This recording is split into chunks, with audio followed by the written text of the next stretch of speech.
morning, it's December 6th, and this is To My Liberal Friend.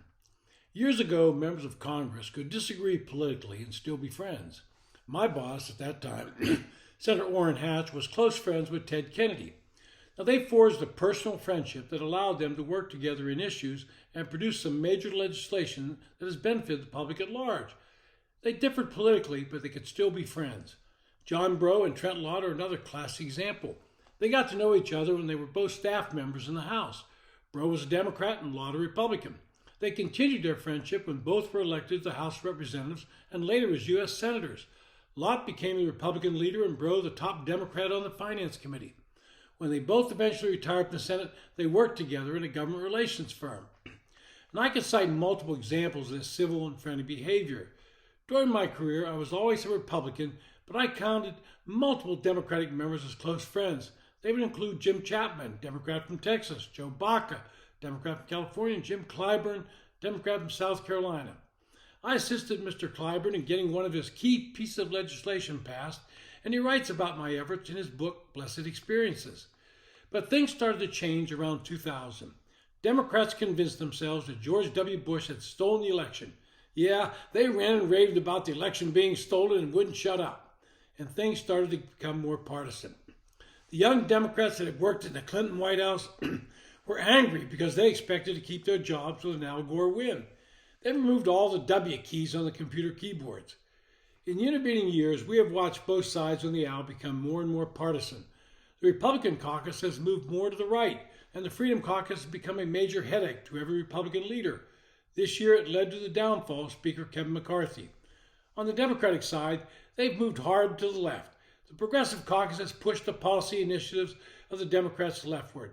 Led by the Squad and their leader, Alexandria Ocasio-Cortez, they've demanded that their caucus both support and move their initiatives. The result of this polarization of Congress, which seems to mirror the electorate in the country, is that very little can be accomplished. Votes on issues are primarily along party lines, and the hardliners in both parties prevent the leadership from bringing any bill to the floor that might even seem to be moderate. I keep hearing people I know who say they never compromise. I tell them it says three things about you. First, you've never been married. I've been married for almost 54 years, and I can assure you I've compromised, as has my wife. Second, you have never raised teenage daughters. I raised 4 of them, and every day was a compromise. My wife would tell me to pick my battles. And finally, the third, you've never been in business. You're always compromising. Well, this year we're seeing a record number of members of Congress announcing they're not running for re-election. Many of them cite the frustration of getting anything done. As of today, 34 members of the House have said they will not be coming back. Now, I'm sure there'll be more, and that number will get close to 50. Now, some will say good riddance, and there's some merit to this. And I've gone back and forth on the idea of term limits. Right now, I'm more in the line of an age limit of 75. Well, my former business partner, Matt Salmon, a Republican from Arizona, was elected to the House in '94, promised to only serve 6 years, and voluntarily left in 2000 after winning with 65%. He then got talked into running again in 2012, something I told him he was crazy to do. He asked me if he won, would I be his chief of staff? And I told him I loved him, but there was only room for one idiot in the conversation. It was not me. He served another 4 years and realized it was futile in trying to get something done and opted not to run again.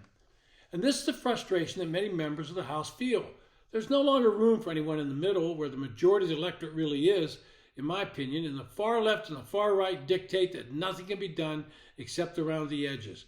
There are so many issues that need to be addressed, but all would require some form of compromise, which has become a dirty word in politics today.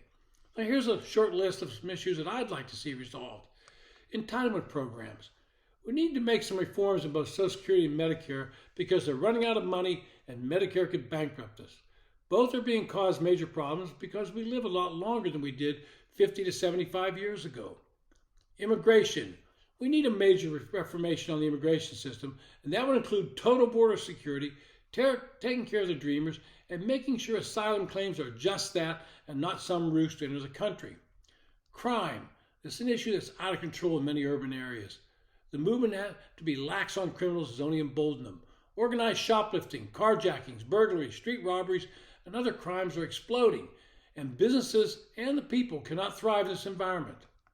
Energy issues. Renewable energy is a goal that we should be pursuing, but until it becomes economically possible, we cannot ignore fossil fuel sources. EVs are being pushed by the Biden administration, but even the car manufacturers are now saying they're losing money on them and the public does not want to buy them. Spending. This is, in my opinion, the major problem facing us. The national debt is over $33 trillion and rising. The increased interest rates that resulted from inflation caused by government spending will devour more and more of our budget. We've got to control our spending. There are more issues facing us, but this is just some at the top of my head. But to fix these and other problems requires working together and not the current polarization that exists. It means the electorate should start demanding that those on the left and right either get the picture or they'll be replaced. This has been To My Liberal Friends. Thanks for listening.